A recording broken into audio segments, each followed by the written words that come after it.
kind of talent. But I'm going to go ahead and address kind of the elephant in the room right here. We're not talking about him. We're not saying much about it. But last year, I don't know if we all remember, there was one guy we kept pointing at on the pitching staff that we said, hey, if he gets going, that's when you'll see this team get to its full potential. He got going. He closed a Game 3, didn't he? And they won a World Series last year. Talking about Thatcher. Started Game 3. Started Game 3.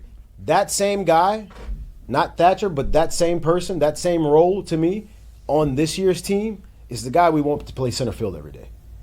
If we can get Paxton Kling going, if he can really get going, that's when this team will really get unlocked.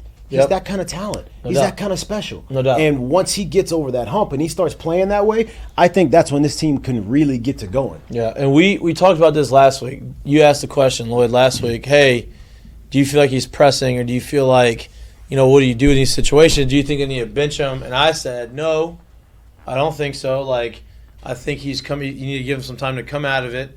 Well, he went, I think, 7, 8 straight games without getting a hit. And I said the only way you take him out is if you feel like he has suffered. His at bat starts to suffer, where he's not battling through pitches.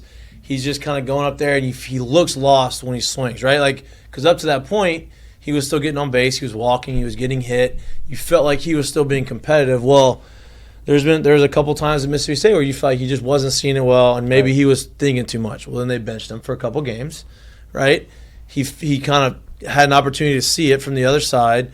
And last night, he's not perfect yet, but last night he looked better. You could tell he's tweaked some things in his swing, and he hit the double down the line. He hits it pretty hard, and he gets hit by a pitch, so he gets on base a couple times. And sometimes that's all it takes for you to get hot and start really moving forward. But I agree with you. He needs to get going for this team to reach its full potential, especially offensively. And I think he needs to get going not only just for the team, but for himself too, because, like I know it, man, like, when you start the season off hot, and whether you want to sit here and say, oh, I don't look at the scoreboard, I never see the numbers or anything, that's a lie. We all see that shit, right? Yeah. So when you start the season off hot and the numbers look good and you go through your low, because it's coming. The low is going to happen. Everybody has the low.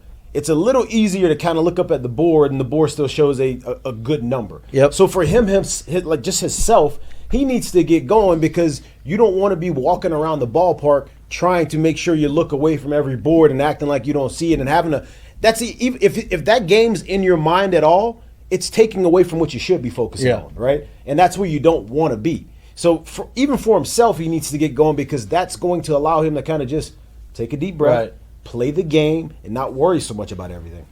And here's the deal, like, still so early in the year, right? Like, Super early. You don't have a ton of at-bats, so you can make a big jump, right? Case in point, Josh Pearson. Yep. Before the weekend, Josh Pearson, I think, was hitting like 225. He goes and has a solid weekend, a 3-hit game last night, and now his average is like just under 300. I think it's like 290, just under 290. And so my point in saying that is it only takes one weekend. It only takes a few games to get hot and figure out, okay, I feel good about this, to just take off. And now you're saying, oh, I'm looking at my numbers on the screen. They're no longer 220. Right. It is now 320, right? Like, that can happen in 2 weeks, right? And it can go the other way, right? You could be lights out, and then 2 weeks later you start struggling, and it goes the other way. It's just, it fluctuates so much this early. So I'm not worried. I think that there's obviously a lot of time for him to right it. He just needs to start feeling confident in himself, and that's the big conundrum, right? Does confidence come before success, or does success breed confidence? You know what I mean? Like, they go hand in hand. Right. Like, are you confident because you're having success, or are you having success because you're confident?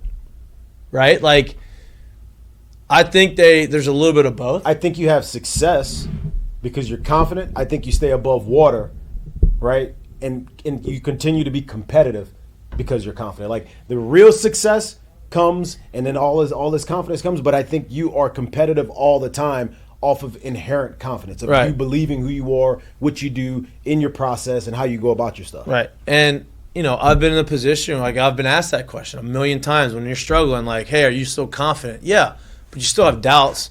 You're still struggling. So, like, you're still in your own dome thinking, like, man, what the hell is happening? Why am I not getting hits? Why am I feeling like shit? I'm doing everything I need to do baseball in the cages, right? And so, your confidence gets shot. Doesn't mean you think you're bad. It's just it's nice to see some balls find the gaps and find the seats every now and then to kind of help you reaffirm your confidence. And I don't think he's lacking confidence. I think that he knows he's good, and I think that's what frustrates him right now. Is like, hey, I know I'm good. I know I'm way better than this.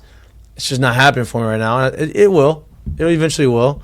And yep, go. For Kling's sake, like obviously you're not getting the production at the plate, but you saw the difference it made with him being in center field. So I don't even know if it – obviously you can't have a guy that's batting – for LSU to get where they want to go, I don't think he can hit 220 or 225. I don't think that's the player that he is, but I don't know if you can sacrifice his defense because of how much ground he can cover in the outfield. I think there was a stat that came out on the ball that Bingham missed where he dove and it got underneath him, that there's like a 98% catch rate for Paxton Kling. Like that was a stat that came out. Like for Paxton Kling or for any center fielder? No, for Paxton Kling.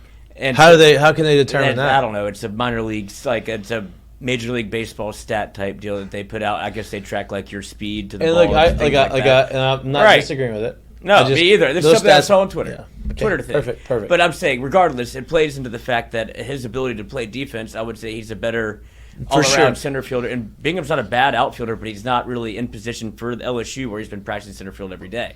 We had Pearson in our studio on Monday, before we had our debacle. Before the interview. The interview before the interview. Before we had our debacle, and we were talking about it, and I was like, hey, like, Paxton, like, is he – he's like, oh, he's a freak. Like, fast guy on the team. Like, he is – he goes, once it clicks, it's like, oh, boy, here we go, right? So everybody sees it, and they know it. It's just – it's got to happen. The thing about it, too, is, though, you talk about that play in center. What happens with guys, too, that know they're better hitters than they're performing, if you will, sooner or later, that starts to seep into the defense, right? And so, like, you want it to get going because we can talk about how good he is in center, but if you continue to not hit, you're only human. That stuff kind of carries with you for so far, and you can only kind of push it off for so long. And sooner or later, it comes on the defensive side. It comes on a brain fart on the base path.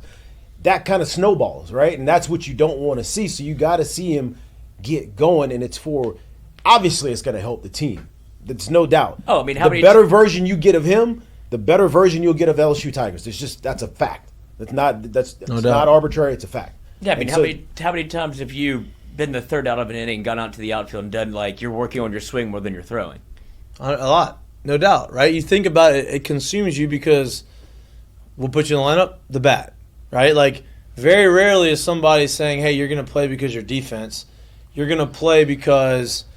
Especially early on because you're swinging it. Now, if the lineup doesn't need you to swing it, a la when Andrew Stevenson was at LSU his freshman year, they didn't need him offensively. Right. They needed him in center field, right? And so that there's different circumstances. But those guys know that. Right. And that's my point. Like you don't take Andrew Stevenson knew his freshman year. It didn't matter what I hit. He wasn't supposed to be out there hitting 330, so he wasn't worried about that. Austin Nola, his freshman year, wasn't worried about trying to hit 320. They wanted him to pick it.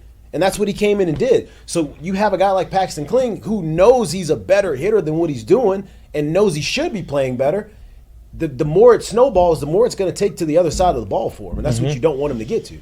And thankfully it hadn't happened yet, yeah. right? And I think last night was a good stepping stone for him. I think the double down line was a good thing. I think the getting on base was a good thing. He stole a base. Like, doing those things makes you feel like you're in the action again. Now, Jared made a great point. I need to see him live in the middle of the field at some point, right? Like, he needs to start driving things this way. And look, that's easier said than done. Because when you're in a position, when you're struggling, and you're trying to do everything right now the most important thing is just making sure he's making solid contact. But as he starts to feel more comfortable, you're going to start seeing his spray chart go from left field to everything's going to start going towards center field. And once you start seeing that or him driving the ball right center, you're like, okay, he's back. You know, it's weird. It's the hardest thing. It truly, it's so hard to do as a player. But I've had hitting coaches in the past talk about when you're struggling and you're going bad, sometimes you literally have to sacrifice an at bat. Like sometimes you literally have to say, you know what? If I know I've been out in front pulling off, not seeing it well, hey, you know what? I'm gonna get in this. I'm gonna get in the box this next at bat, and I better not. If I'm a right-handed hitter, I better not hit a ball to the left of the second baseman. if I'm a left-handed hitter, I better not hit a ball to the right of the shortstop. Meaning, like, I am going to see this thing as deep as possible, and if that means I'm going to hit a 5-hopper at the shortstop just to get right, 5-hopper at the second baseman just to get right, then I guess I got to do it. But there's some way I got to be able to say, you know what? I'm sacrificing this at bat because I need to be able to see the baseball deeper and actually get myself back to where I need to be. Now, it's really hard to buy in and actually do that when you're in the midst of trying to compete, right? Like, you're fighting for your life. You want every hit because you're not getting them at that time. But it's a really necessary thing, and I think really, really, really good hitters can do that, which is why you sometimes really never see them dip like that. It's just, I feel for him, dude. We've all been there. We've all been there. Everybody's been there. It feels like there's an undue pressure on him because when you have the lineup the way that it's constructed and you see Jared Jones leave, Travinski leave, Tommy White leave, all leave the ballpark in one game, like, you obviously want to be a part of that. But then there's the other side of it when you're in SEC play and it feels like you're missing one part of the lineup. It feels like that's falling on Paxton Kling almost every game.